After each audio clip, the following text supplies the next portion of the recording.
préparé ainsi pour nous suivre. Et nous allons finir ce qu'on avait médité le dimanche passé. Vous savez, comme nous ne sommes pas encore dans une salle, et nous n'avons pas le programme de 2 heures de culte, 2 heures, 2h30, ça dépend. C'est pourquoi, parfois, certains enseignements, quand c'est très long, il faut couper et continuer.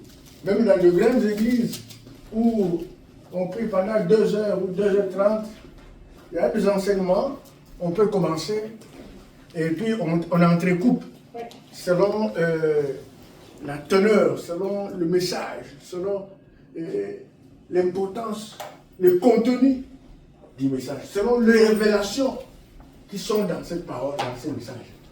Amen. Amen. C'est pourquoi vous voyez, il y aura, quand nous allons grandir, il y aura des sujets qui peuvent prendre même 1 mois. Il y a un grand thème avec des sous-thèmes qui peut prendre 1 mois ou même 2 mois pour bien comprendre le message. Parce qu'on ne doit pas étudier un message, on s'arrête en chemin. Ça, c'est un message que les gens commencent à ignorer, parce que les gens voient seulement le miracle, le voyage, le mariage, le bonheur. Mais nous oublions qu'il y a un temps qui va venir où nous devons aller au ciel et que nous devons être prêts pour aller au ciel. Et nous oublions que nous devons être vigilants pour tout autour de nous, avec ceux avec qui nous travaillons, avec ceux qui nous vivons dans nos familles, voire être prudents dans tout ce que nous sommes en train de vivre dans ce tas de vie. Donc nous sommes dans, c'était quoi encore? Colossiens, je pense. Amen. Amen. C'était Colossiens 3, c'est ça? Nous avons oublié. Colossiens 3.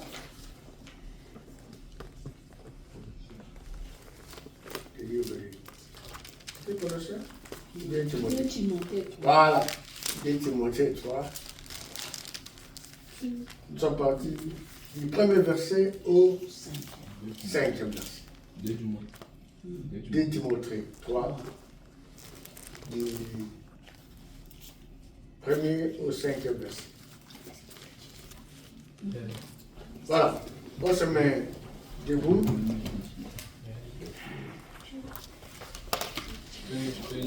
C'est vers la fin. Allez, mon ami, c'est vers la fin. Ouvre la Bible vers la fin. 2 Timothée. Attendons que tout le monde trouve. Je vois mon ami.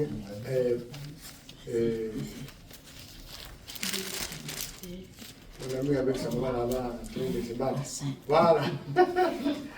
Voilà, on peut aller. Allez-y au nom de Jésus. 2 Timothée 3, verset 1-5. Oui.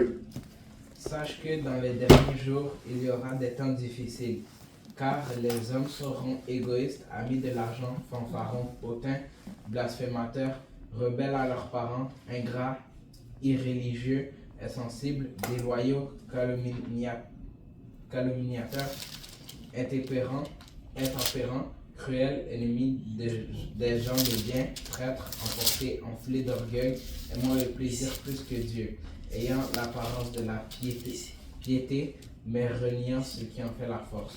Éloigne-toi de ces hommes-là. Amen. Amen. Acclamons la parole de Dieu. Voilà. Et gagnons nos places. C'est la suite du message du dimanche passé. Nous avions intitulé ce passage, cette parole, le dernier temps et ses dangers. Amen. Amen. Le dernier temps et ses dangers. Quand nous avons lu, nous avons médité, Timothée, l'apôtre, veut nous avertir qu'il y aura la corruption morale profonde, même parmi nous qui prions Dieu, qui prêchons l'évangile.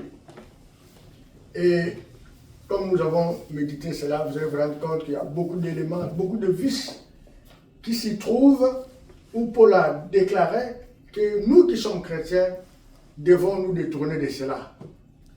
Nous devons rester fidèles à Dieu. Nous devons éviter à être corrompus. Nous devons éviter à être dans l'impureté pendant ce temps dernier. Et nous avons dit hier, le dimanche passé, que nous avons médité le premier point où nous avons dit que nous devons nous préparer spirituellement. Amen. Cette parole nous pousse à nous préparer spirituellement face au temps difficile de ce temps dernier que nous sommes déjà en train de vivre. Et nous avons dit encore, deuxième point, que chacun de nous devrait identifier les caractéristiques de péché qui sont encore visibles en lui. Amen.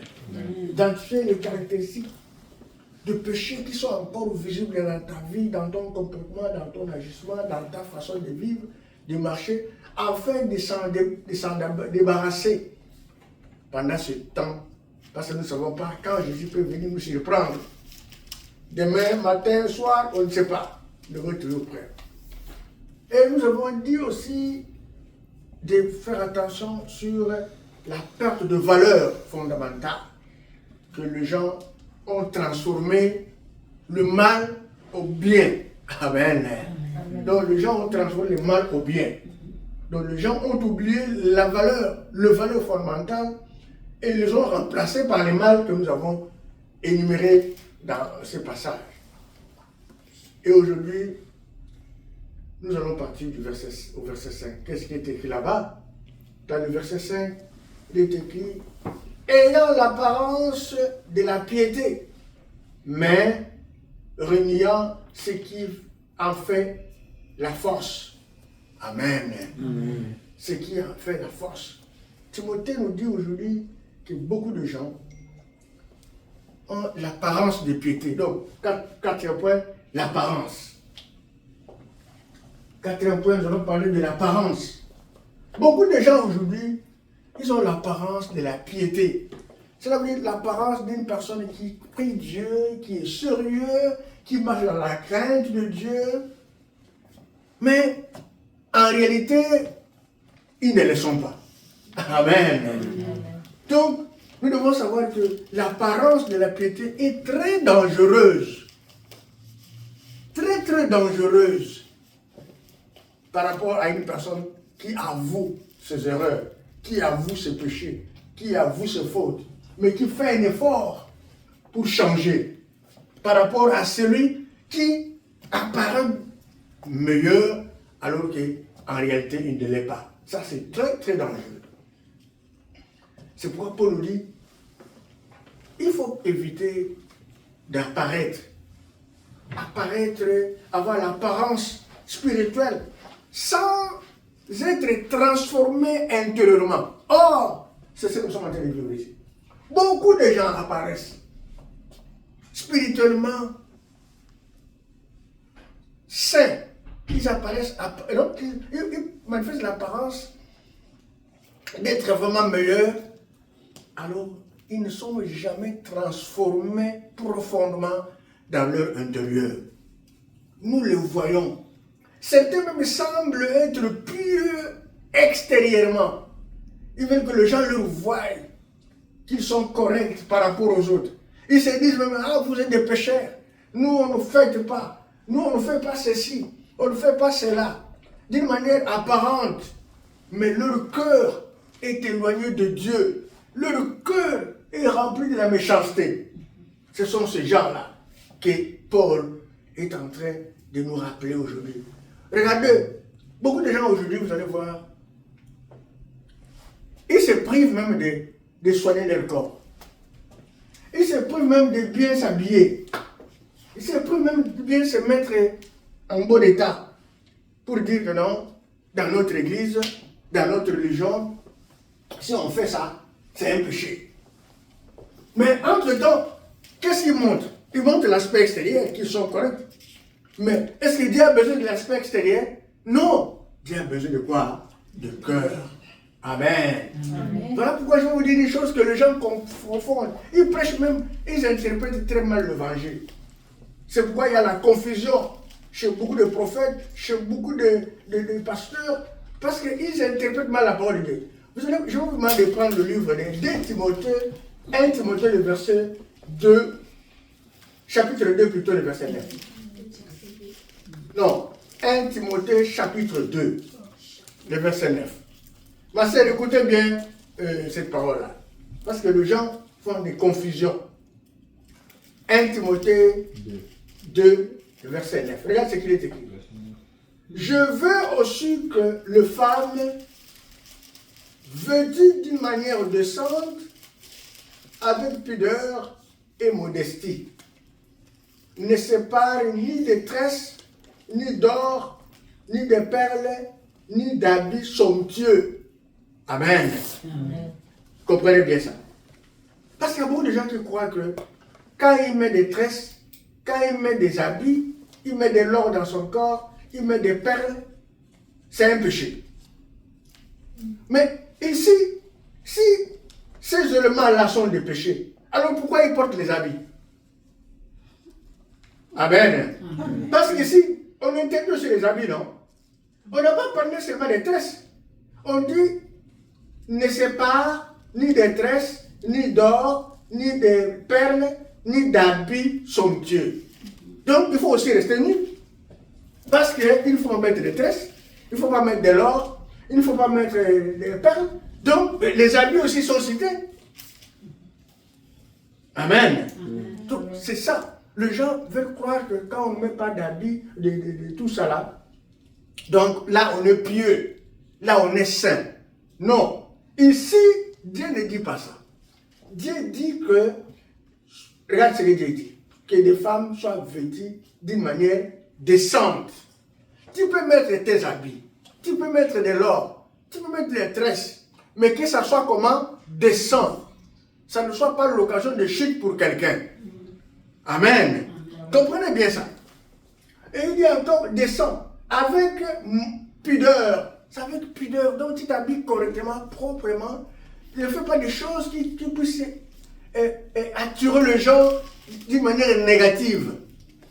Avec pudeur, avec modestie. C'est-à-dire avec modestie, donc sans exagération. Amen. Amen. Modeste. C'est pourquoi il dit encore ici que ne sépare ni de tresses, ni d'or, ni de perles, ni d'habits somptueux. Ça dit quoi? Ne mettez pas de l'or, ne mettez pas de tresses, ne mettez pas d'habits qui sont luxueux. Somptueux, ça veut dire ceux qui sont trop luxueux, de beauté remarquable. Vous comprenez un peu ça? Mais on ne dit pas qu'il faut mettre des tresses. Non, mettre des tresses, mais qui ne sont pas luxueux. Parce qu'il y a beaucoup de gens, ils perdent beaucoup d'argent pour acheter des choses, pour embellir le corps, pour embellir tout. Oh, Dieu n'a pas besoin de ça. Dieu a besoin de l'embellissement du corps intérieur, de ton cœur. Amen. Amen. Voilà, c'est comme ça qu'il faut comprendre cette parole-là. Dieu n'a pas dit qu'il faut être sale. Dieu n'a pas dit qu'il faut être malpropre. Non. Dieu a dit qu'il faut être correct, mais tout doit être modéré. Même la nourriture là, quand tu manges avec excès, ça devient un péché. Amen. Amen. Il faut manger avec modération. Tout sans excès. C'est l'excès que Dieu refuse. Mais beaucoup de gens, ils se comportent avec montrant aux gens comme s'ils sont meilleurs, ils sont bons, par leur manière de s'habiller, par leur manière de marcher, par leur manière de parler, par leur manière d'agir, mais alors qu'ils ont un cœur trop méchant. Amen.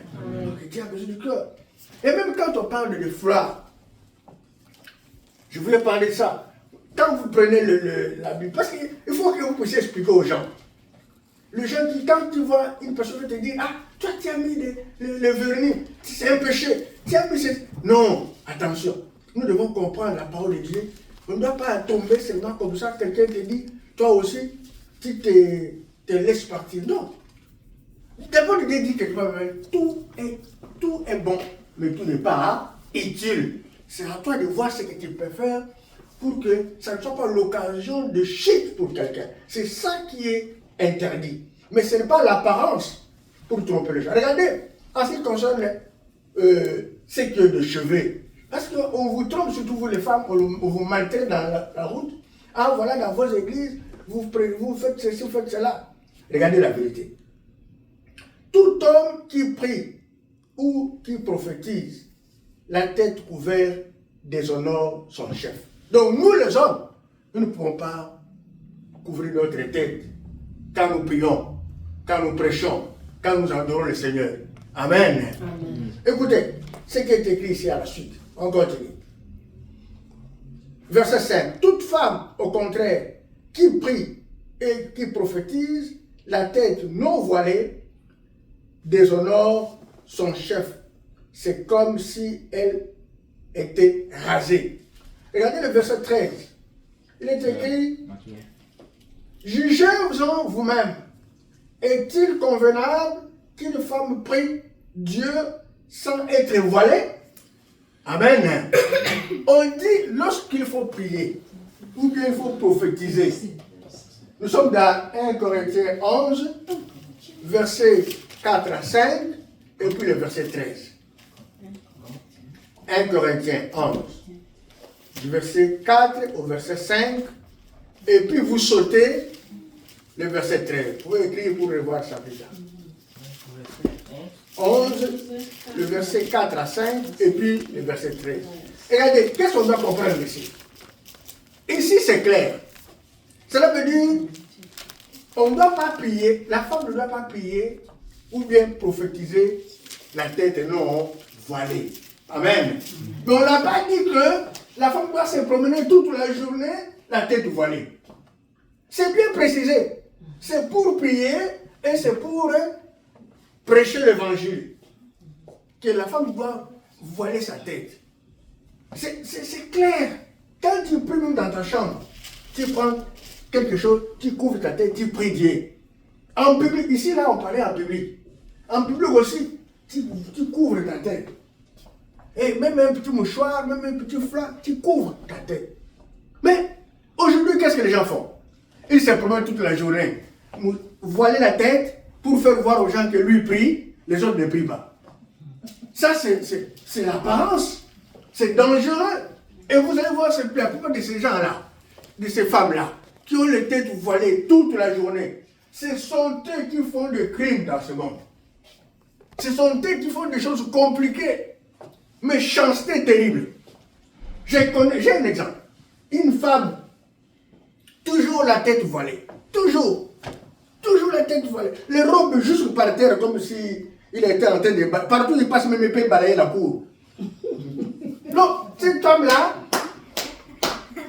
toujours voilée pour montrer aux gens avec l'apparence là, qu'elle est sainte.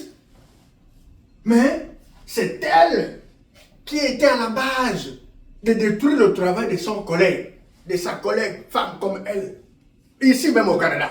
J'ai des preuves.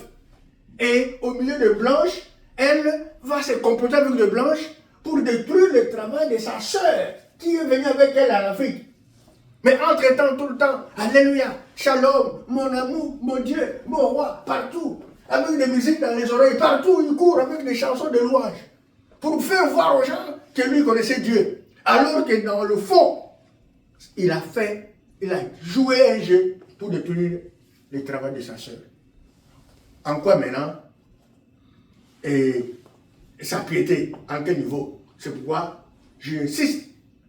L'apparence de piété est très très dangereuse. Et c'est ça que Paul nous réclame aujourd'hui, nous déclare aujourd'hui. Qu'il y aura des gens méchants, très méchants.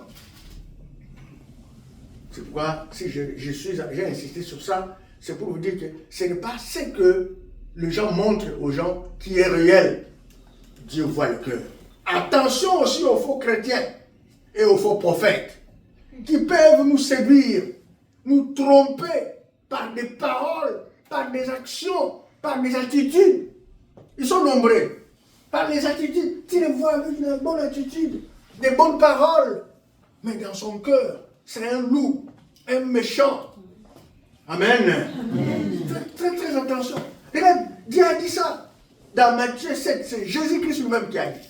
Matthieu 7, le verset 15. Gardez-vous des faux prophètes qui viennent à vous en vêtements de brebis, mais au-dedans, ce sont de loups ravisseurs. Amen. Attention aux faux prophètes. Attention aux sœurs. Attention à d'autres frères à côté de vous, qui viennent avec des vêtements manifestant qu'ils sont chrétiens, ils sont justes, alors que dans leur cœur, c'est la méchanceté. Jésus avait déjà prévenu tout ça. Attention. Aujourd'hui, les prophètes sont devenus des ravisseurs. Ils viennent... moi, je ne comprends rien. Vous savez, j'étais quelque part, le pasteur vient et le prophète, là, il prêche. Il commence à prophétiser de bonnes choses dans la vie des gens. Et tout le monde, Amen. Il prophétise sur une personne, dame-là. Amen. Alors que cette dame-là avait une mauvaise vie.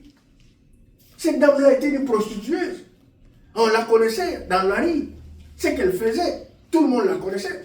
Mais à l'église, à cause de l'argent que la dame l'a donné, contribué, le pasteur l'a demandé de venir s'agenouiller comme pour prophétiser les bonnes choses dans sa vie.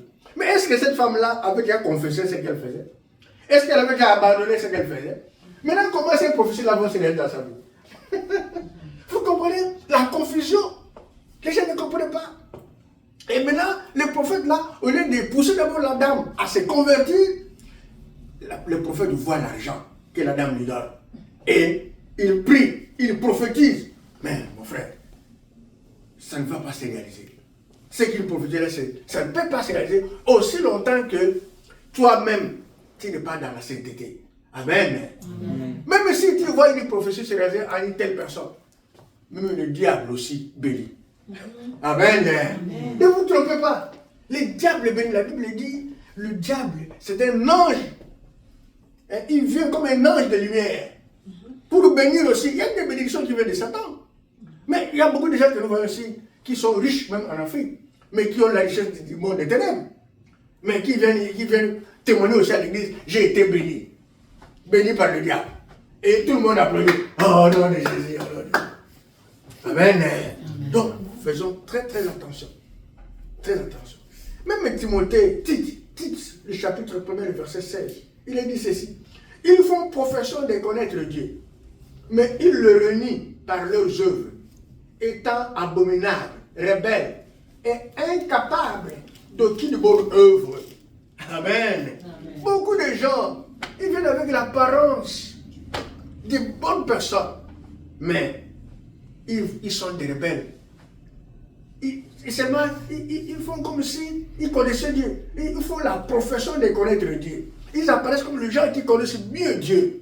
Mais en réalité, ils ne le sont pas. Amen. Amen. Et vous allez voir que la plupart de tous ces gens-là, toutes ces personnes-là, qui font apparence d'être Dieu bien meilleur, qui connaissent bien Dieu, mais quand vous allez vérifier dans leur famille, ils ne s'occupent même pas de l'air. Et ils ne prennent même pas soin de leurs parents. Vous allez voir qu'ils vous montrent tellement la bonne apparence ici, au Canada, là où nous sommes. Mais peut-être même dans sa propre maison là, ils ne prennent pas bien soin de son enfant.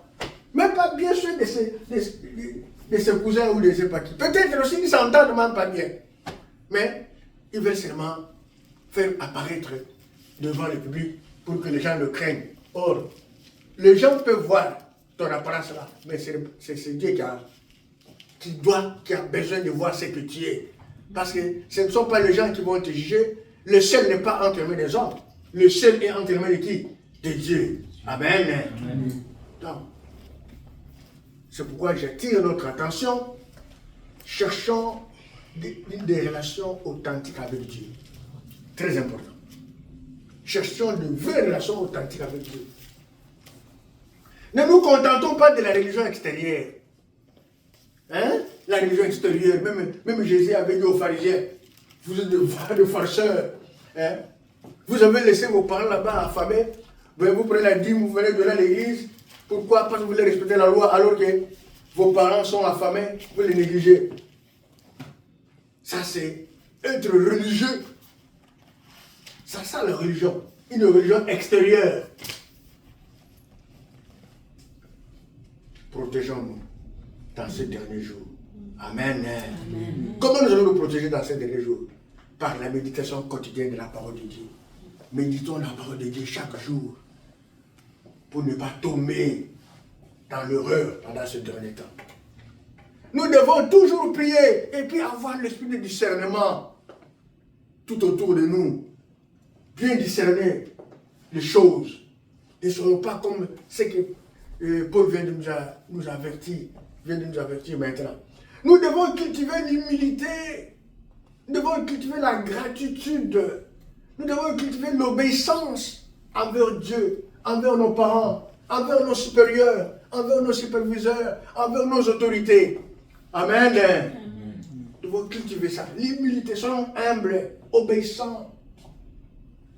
Si ton collègue ou un ami ne pense qu'à l'argent, si tu vois que ton ami, ton collègue ne pense qu'à l'argent, il est là toujours pour te manipuler. Mais il ne connaît pas Dieu. Mon frère, ma soeur, il faut prendre une bonne décision. Si tu vois tous ces caractères-là que nous avons médités auprès d'un ami, auprès d'un collègue de travail, fanfaron, méchant, hautain, orgueilleux, cupide, quand tu remarques ça, il faut prendre la décision. Il faut limiter ta proximité avec lui. Il faut rester poli. Mais ne t'associe pas avec ce comportement. Amen. Amen. Je n'ai pas dit qu'il faut les rejeter. Je n'ai pas dit qu'il ne faut pas les saluer. Je n'ai pas dit qu'il doit devenir ton ennemi. Je n'ai pas dit ça. Mais je dis qu'il faut limiter ta proximité avec lui. Il faut limiter tes causeries. Il faut limiter certaines choses. Mais il faut les saluer. Il faut les bénir. Il faut aussi prier pour qu'ils sortent de cette situation-là. Amen. Très, très, très important. Très important. Ça ne sert à rien, comme je l'ai dit tout à l'heure, d'aller à l'église. Ça ne sert à rien de porter le voile toute la journée. Ça ne sert à rien de vivre dans le péché caché. Ça ne sert à rien de te dire, chrétien, avoir un cœur méchant, avec un cœur méchant contre ton frère, contre ton prochain. Ça ne sert à rien. Paul nous avertit de grandes choses, très importantes de ce dernier temps que nous sommes en train de vivre. Nous allons finir pour dire, quand il a dit là-bas, éloignez-toi de ce genre-là. La dernière phrase que nous avons méditée, au verset 5 de 2 Timothée. Il est écrit, éloigne-toi de ces gens-là. Amen. Cela veut dire quoi? Nous devons faire une séparation spirituelle. Ça, c'est le dernier point. Une séparation spirituelle. 5e point. La séparation spirituelle est nécessaire. Amen. La séparation spirituelle. Je ne parle pas de la séparation physique. My God. Je ne dis pas que vous devez vous séparer avec les gens physiquement.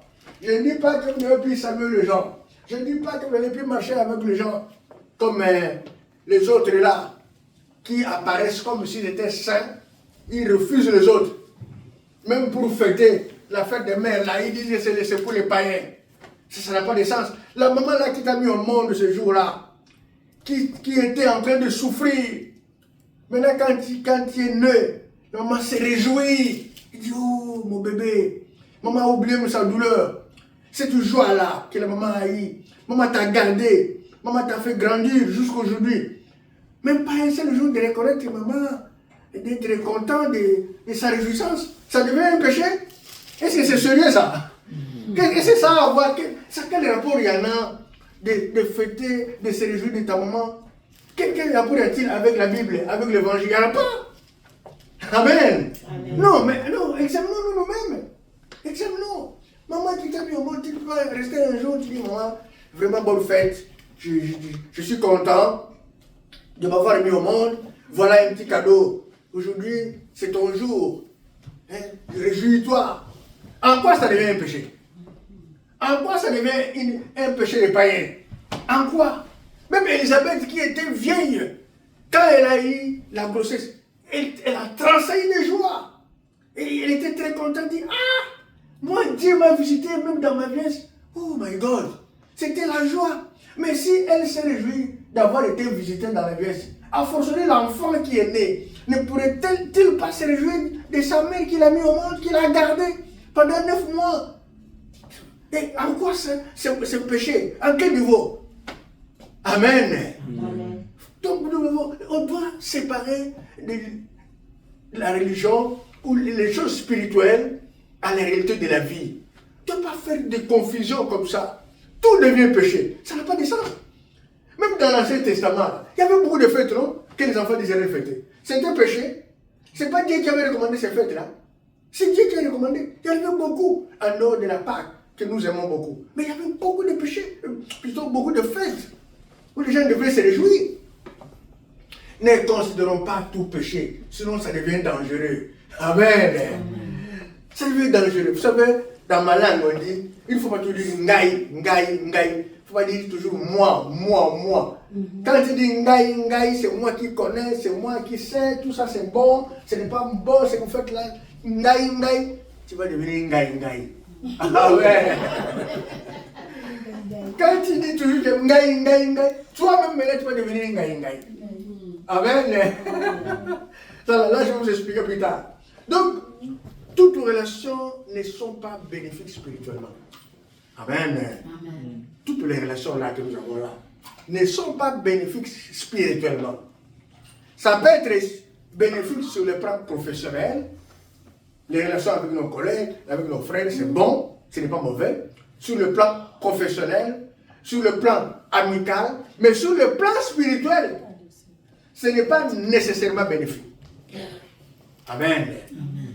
Sur le plan spirituel, ce n'est pas nécessairement bénéfique. C'est pourquoi, regarde, quand vous prenez 1 Corinthiens, chapitre 15, le verset 33, il est écrit: les mauvaises compagnies corrompent les bonnes mœurs. Amen. Amen. Marcher avec tes amis, avec tes collègues, avec tes frères, ce n'est pas un problème. Mais si celui avec qui tu marches, ton compagnon là, s'il est mauvais, s'il est important de te séparer avec lui. Parce que le mauvais compagnon corrompt quoi? Les bonnes mœurs. Très important. Ce n'est pas moi qui vous demande de vous séparer des gens, mais c'est la parole de Dieu. Et quand vous prenez Psaume chapitre 1er, le verset 1er, il est écrit: heureux l'homme qui ne marche pas selon les conseils des méchants, qui ne s'arrête pas sur leur voie des pécheurs, et qui ne s'assied pas en compagnie des moqueurs. Amen. Amen. C'est très important. Quand tu sais que tes amis là, vous qui étudiez, même nous les parents, tes amis là sont méchants, il ne faut pas suivre, écouter leurs conseils. Amen. Amen. Si tu sais que cette route-là que je prends, ces gens-là avec qui ils sont avec moi là, sont des pécheurs, ne marchez pas ensemble avec eux. Ne marchez pas avec des gens qui sont des pécheurs, qui commettent des péchés. Ne marchez pas avec des gens qui adorent les idoles. Ces gens ne soient pas tes compagnons. Marchez avec ceux qui prient Dieu avec toi. Ne marchez pas avec les gens là qui donnent gloire à l'Elohim. Non. Marche avec ceux qui connaissent Jésus. C'est très important. N'allez pas s'asseoir avec des moqueurs. Les gens là qui ne font que se moquer des gens. Et quand ils voient quelqu'un passer, critiquer, parler mal de gens. Ne soyez pas amis à ce genre-là. Amen. Amen.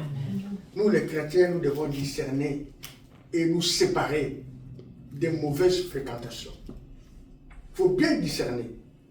Et sépare-toi des mauvaises fréquentations. Choisis des bonnes fréquentations. Sépare-toi des mauvais enseignements. Si moi ici je vous donne des faux enseignements, il faut vous séparer de moi. Amen. Amen. Ne soyez pas là parce qu'on se connaît, parce qu'on a des relations. Non. Si je vous donne un enseignement qui n'est pas de la parole de Dieu, qui ne vient pas de l'évangile, en tout cas, tu dois prendre le courage de me quitter. Amen. Amen. Très important. Sinon, tu vas aller en enfer. Ne donnez pas confiance aux relations, aux amitiés. Ici, c'est la parole de Dieu qui prime d'abord. Mais alors, vous allez voir beaucoup d'églises, on les enseigne de fausses enseignements, mais ils sont là, ils glorifient les pasteurs. Au lieu de glorifier Jésus, et ils disent non, tu es pasteur là. Même quand il y a un problème à l'église, au lieu de défendre la parole de Dieu, ils défendent les pasteurs. Amen. Ça, c'est pas normal. Les pasteurs ont commis une erreur grave à l'église. Vous venez voir les gens qui, les autres disent, ah, les pasteurs là, ils ne parlent des bons fruits. Mais vous allez trouver d'autres qui les soutiennent encore. Tout ça parce qu'ils ont des avantages inutiles de ce monde qui périssable. Nous devons éviter des relations qui diminuent notre foi.